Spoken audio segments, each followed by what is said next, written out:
Our next speaker is Michael D. from Sioux Falls, South Dakota. Michael's home group is the Treasure Map group, and he will be speaking on loving others first for 30 minutes, followed by a 20-minute Q&A. Welcome, Michael. Welcome. Thank you very much.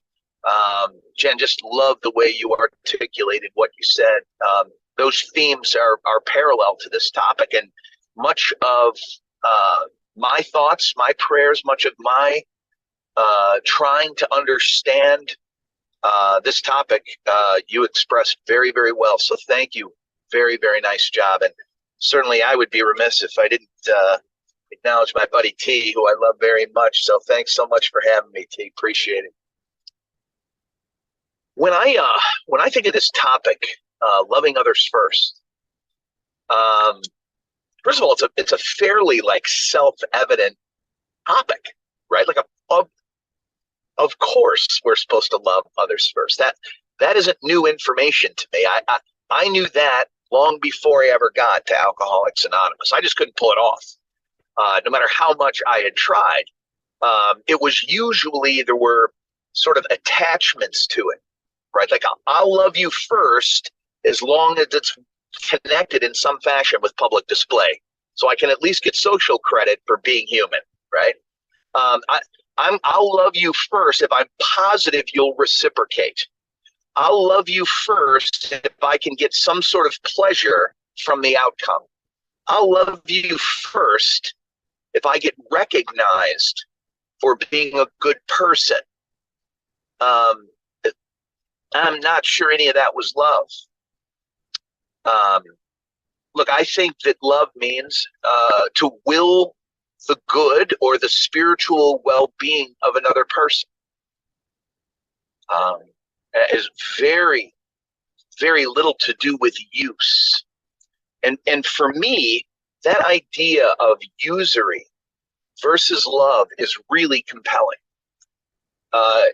Through the years of trying to do the fourth step, through the years of trying to watch myself in the 10th step, I found that that's a distinction very heavily laid, because I can use other people in a myriad of ways. Not always, hey, I'm going to go steal your wallet. Hey, I'm going to lie to you overtly.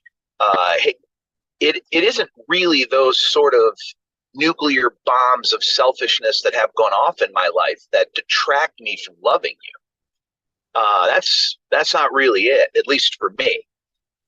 For me, it's been this manipulative tactic to get accolades at the expense of someone else, even the good of someone else.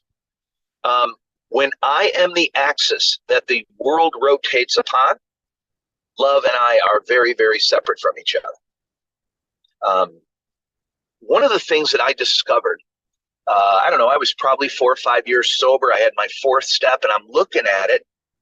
My sponsor and I are talking, and I saw it from a completely different angle. Now, nothing on the paper had changed. It was all written out exactly the same way it was 4 or 5 years before it. There was no format difference. There was nothing. And what I saw on that page at that time from the fourth step that I had written a few years earlier, three to 5 years earlier, was simply this. Everything on that page was the opposite of love. Everything on that page was the opposite of love.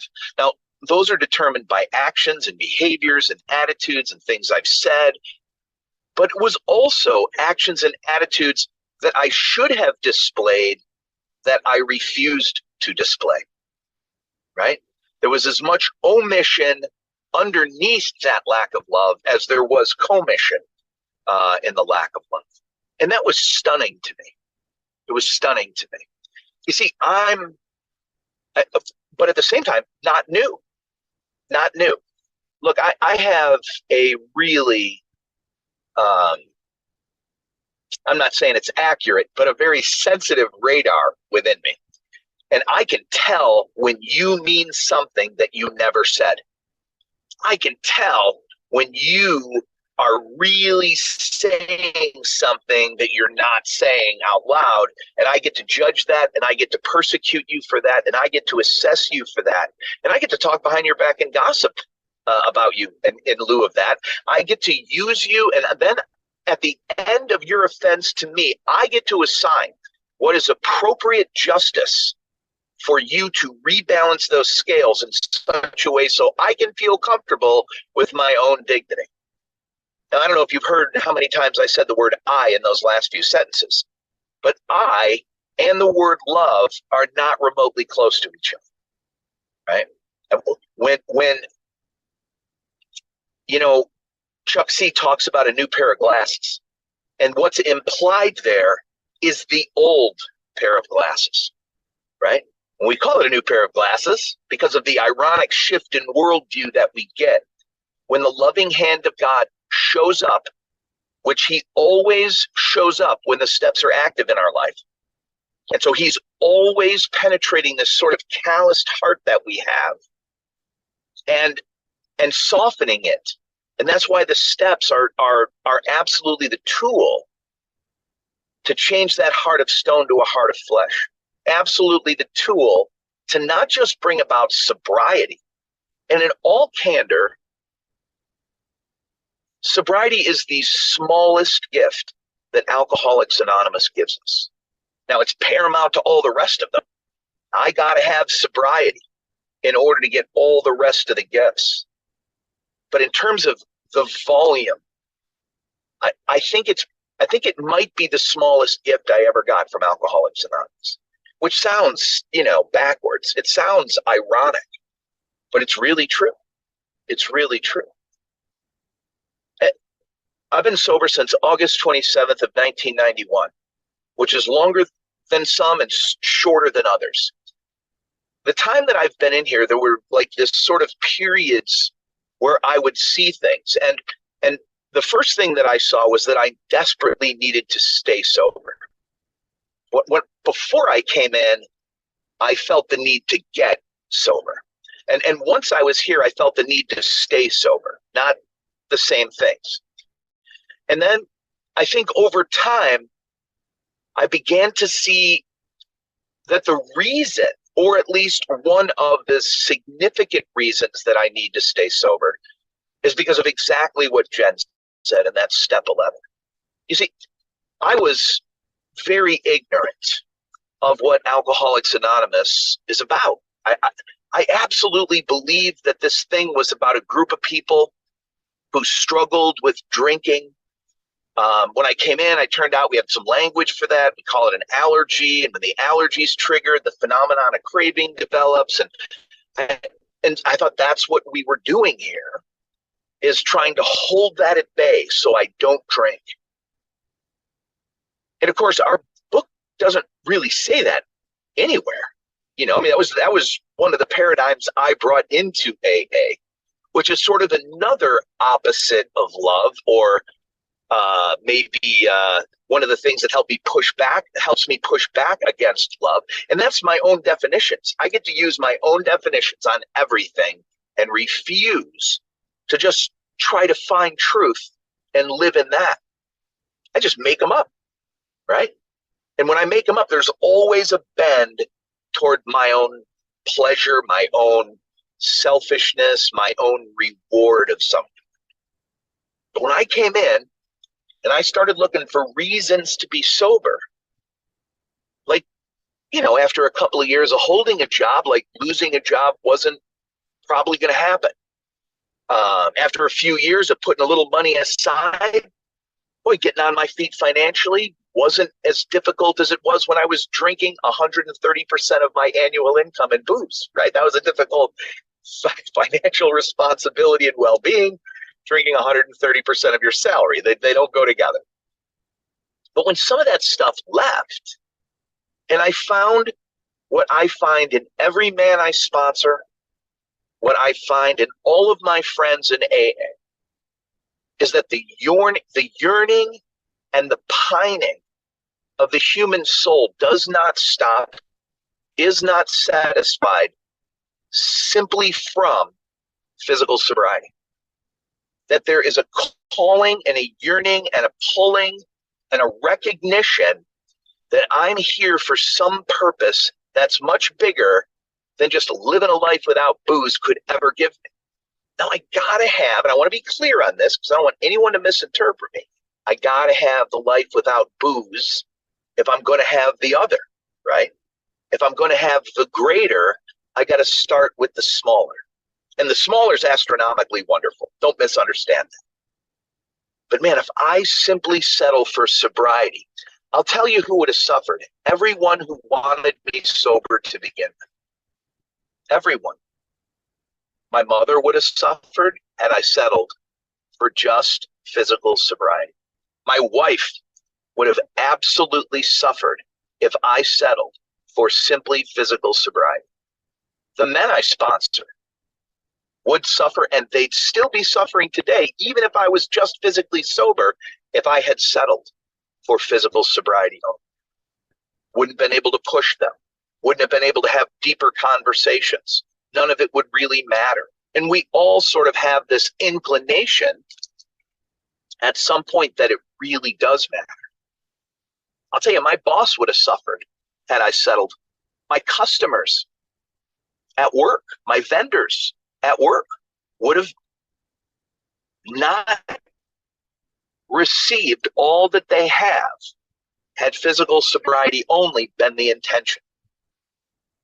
And so as I worked through these steps and I started to make amends for some things and I started to sort of learn how to put the tactics of step 10 and 11 into my life, some things became very evident to me. And that I'm missing a purpose. I'm missing a meaning in life. In my own pleasure, in my own fun, in my own joy, in my own, I don't know, you name it. When it's mine and I get to find how much, it is not fulfilling. It never has been fulfilling. I've always believed the illusion that it would be fulfilling, but candidly, it never satiated my heart, ever. And when I began to be serious about looking at what Alcoholics Anonymous is actually calling me to, well, that was when paramount of the 11th step really jumped in. That's the paramount of step 12 coming into my life. This idea that I'm on the planet for a purpose. You know, our 7th step is very clear. It opens with 2 key words, my creator. And I remember one time I was sitting in a Eucharistic chapel. There was nothing wrong. I was about 9 or 10 years sober. And my development was in one of these modes where God was sort of gently saying, Mike, I'm about to put you in some pain because you're not listening. So I love you enough to let you see what some justice is. I love you, but you got to learn this stuff. And so he put his arms around and he let me fall.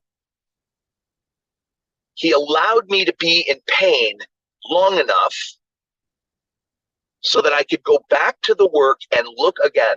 There was nothing wrong. I had service commitments. I had a home group. I had men I sponsored. I was doing work. I was doing all kinds of stuff today. And yet there was a missing component in my heart. And that missing component in my heart, I think, wasn't love. God, I think, was there. But it was, I think, really a desire to love others. I think that was missing. I wanted to be a nice guy, don't get me wrong, but sometimes niceness and love have almost nothing to do with each other. Some of the rudest people I have met in my entire life have loved me enough to say very direct things to me, which cut me to the quick, not because they were jerks, and not because love is based on niceness, but because some element of love, some large element of love is truth. It's true. Candidly, I don't believe people who say they love me and lie to me. That's a very hard thing for me to believe. That doesn't mean it isn't forgivable. Doesn't mean it's not something that can be overcome. It doesn't mean it's not something that can be worked out. But at very least, in that moment of the lie, it's hard for me to believe they had my best interest in them. They likely had their own. Well, hey, you can see there's no stones in my hands. I've been there myself. I've done the very same thing, right? And even in doing those very same things helps me have insight into perhaps, not without, not, I don't mean like in a critical judgmental way, but like in sort of an awareness way, sort of a prudent way, in a sensible way to assess. And what I really truly believe is that if you love me, you'll tell me the truth, even if it hurts a little bit, even if it's upsetting a little bit. That's not your aim, but if you love me, you'll tell me the truth. I had an old sponsor in AA, and he used to say, Mike, I'd rather have you hate me for telling you the truth than have you love me for telling you a lie. And that guy was very on point. He was absolutely accurate. As time has passed in my life and in Alcoholics Anonymous and in trying to recover and being in both sides of sponsorship and both sides of service and all those kinds of things that come around, whether it's application of the traditions or application of the concepts or application of the steps, it seems to me that that love is a bit of a circle, that love is as giving as it can be. Real, authentic, true love is reciprocal, right? And as I think Jen mentioned, when I'm loving God and that bleeds over into loving others, I'm actually loving myself. And I think that's what I mean. I really believe that there is a lover. There's the love that is actually shared from the lover. And then there's the person who is loved. And it's not really complete until that person who is loved turns and takes the love and gives it back. It's reciprocal. It's like a tennis game, right? I have to receive it, and then I got to give it back. And I'm hopeful with my fingers crossed and my knees bent and my hands folded. I'm praying that God will send it back. That's the longing of my heart. Every single person I have ever met has had a desire to be loving and to receive love. And what's amazing about God is that he must be just passionately committed to making sure that I learn that lesson, because it's a lesson that I've gotten into the batter's box in over and over and over again. And even the smallest bit of pleasure seeking or justification in lieu of full, reciprocal, honest love has never satisfied me. Never. It's actually crushed me. It's actually crushed me. I think there's some things that come into play here, and I think I think sometimes we can do loving things. We can act in a loving manner, and yet it's less pure of a love until my heart goes along with those actions. Now, if I got to choose, right? If I got to choose between being a jerk or being, sharing an imperfect love, man, by all means, share the imperfect love. Like, don't hold back and wait until it's perfect, because, I don't know when that date is. I don't know what time that shows up, right? And in the meantime, the world needs this, right? In the meantime, I need this, right? And as of I am perfected, as I love is purified, as I love, it gets cleaned up, it gets refined, right? Like an alchemist burning the filth out of gold, right? Over time, repetitive loving will always be purified. Always. I used to want to be perfect before I started, or I felt sort of like I was a hypocrite if I was trying to be loving and yet like I would love people I didn't like, right? And I'd be like, that guy's a jerk, right? In my head, that thing would pop in, and like, that guy's a jerk. So I'm not going to be a hypocrite. So I'm not going to love him. I'm not going to be nice to him. I'm not going to be kind to him. And like that, of course, is nuts, right? The only way I'm going to have those things purified is by going full bore in, biting my tongue, learning that those kinds of exercises bring great fruit to me in the 10th step. I can see the imperfections within the decent actions. And I can hit my knees and I can ask my God to clean that up as well. It's not enough that I'm a different man from the guy who walked into Alcoholics Anonymous 33 years ago. I better be. It's been 33 years. I better not be the same guy, right? What matters is, am I a more loving man than I was yesterday? Is my wife more joyful because she can look me in the eye today and know that I'm trustworthy, know that I'm committed to this marriage, even when my feelings go up and down on a roller coaster, that I'm not leaving, that I am staying, that I'm going to do whatever I can to make this thing work? That kind of commitment, in spite of the emotional distress that comes along with life, it just comes along with life. When I see that confidence in her eye, you know what it does? It makes me want to love her more. When I see trying to be the very best husband that I can be impact her, it makes it almost like a supernatural movement. Now I want to see how much I got, right? I want to see how much I can actually endure, right? How much can I actually do? And what I find is the answer to that question very often is not very much. But what it does is it leads me in my humanness to the God who is beyond the physical. Brings me to a God who is beyond the universe. Brings me to a God who is not limited in power as I am limited in power. And I begin to see that if I will accept the things that I cannot control, if I act in a manner that I can control in a loving way, and in the moment, beg my God to empower me, beg my God to purify as much as He will these intentions behind those actions, and truly, like, let Him play the violin. You know, we have this poem that's sort of big in recovery circles, right? The Hand of the Master. And I don't know, it just sort of hit me as I was sitting there talking, or I brought it with. But this idea that eventually, like, my life is not my business. I mean, it's crucially my business. So much so that I have a responsibility to hand it over to God so that He can run it right. So that He can run it in a way that I can't. Because my wife needs to see supernatural love.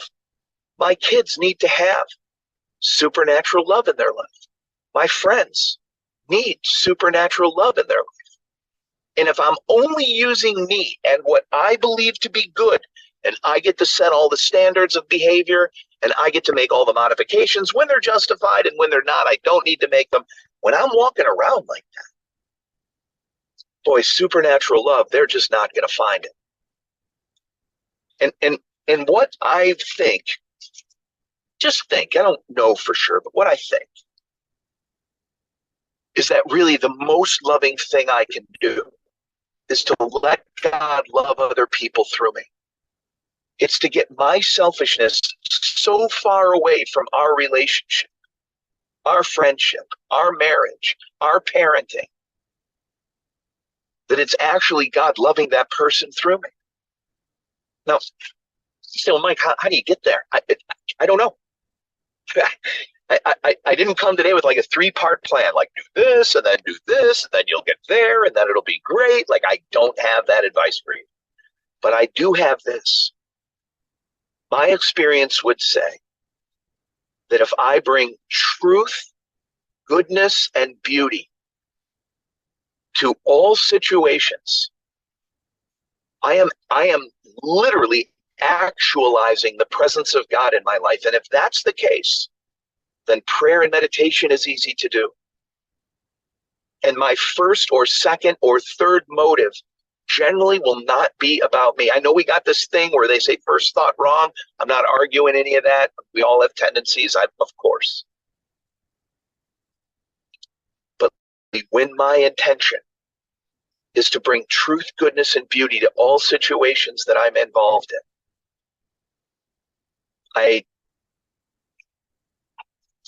I just don't find as much trouble in loving people as I do when truth, goodness, and beauty are non-existent. When I'm not involved in the moment with God in prayer, this idea of practicing the presence of God, this idea of trying to commune with him just right now, right? Like I'm doing it right now as I talk to you. It's not hard. It's difficult. It may not be hard, but it's difficult to stay there. But like what I'm asking him to do as I'm talking to you is be honest. Help me find eyeballs of people who need to really know, God, that you love them. Help me find those people. Help me say whatever I got to say, not so much so I sound smart or articulate, but so they will leave this call with hope. So who cares how I say it?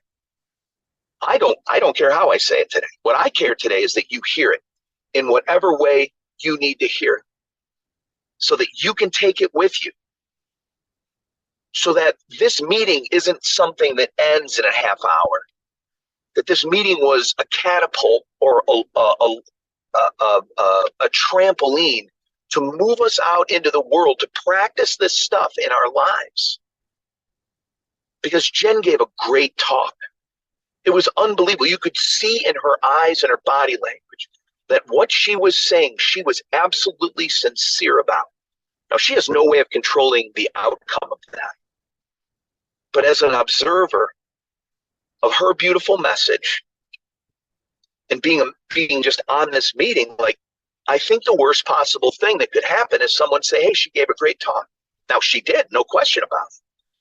But I think what she really wants is for all of us to be impacted in such a way that we take this to our lives and we look and we see where we can apply it. Who in our life needs to be loved by us?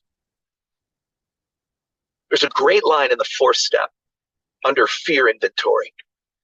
And Bill Wilson writes this. He says, we are in the world to play the role he assigns. Not me assigns. He assigns.